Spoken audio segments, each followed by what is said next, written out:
Attention, si vous n'êtes pas un excellent builder, alors cette vidéo n'est pas faite pour vous. Ne restez que si vous êtes talentueux. Bon courage. Alors si tu es resté, c'est que tu penses avoir le niveau pour maîtriser les deux techniques que je vais te montrer. La première est la plus facile des deux. Elle permet une reprise de hauteur safe, rapide, mais surtout très stylée. Je vous en fais une démonstration rapide.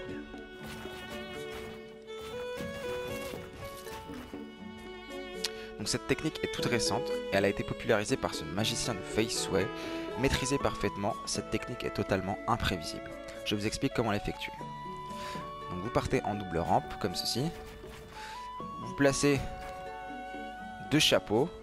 Ensuite vous venez par ici. Vous mettez une rampe, un mur, deux murs, trois murs, un escalier, le sol, très important le sol. Vous éditez ici et vous rééditez l'escalier. Et puis en plus voilà, après vous partez. La deuxième technique paraît simple sur le papier, mais elle est tellement dure à réaliser.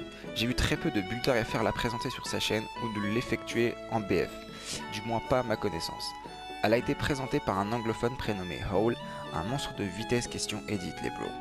Cette technique est totalement imprévisible, mais elle est aussi très compliquée à réaliser dans le bon timing. Voici un exemple rapide.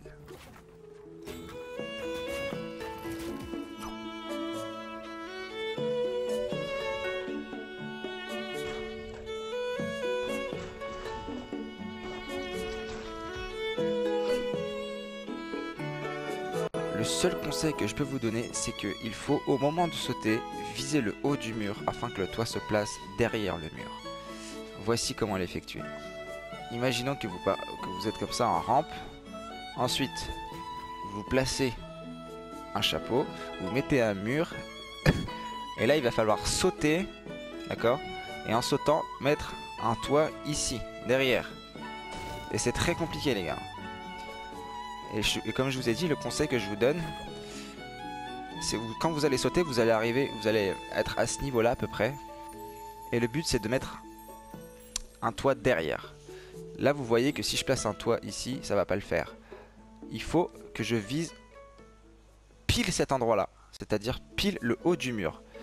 Si je vise ici, le toit il va se mettre au-dessus. Si je vise trop là, le toit il va se mettre au-dessus de moi. Mais si vous visez pile là, cet endroit-là, vous voyez que le toit se place derrière. Et ça offre plein de perspectives parce que si votre adversaire, imaginons que votre adversaire arrive à cet endroit-là, il va rien comprendre en fait. Il va se dire mais où est-ce qu'il est? Il était en dessous, il a réussi à caler un chapeau au-dessus, mais...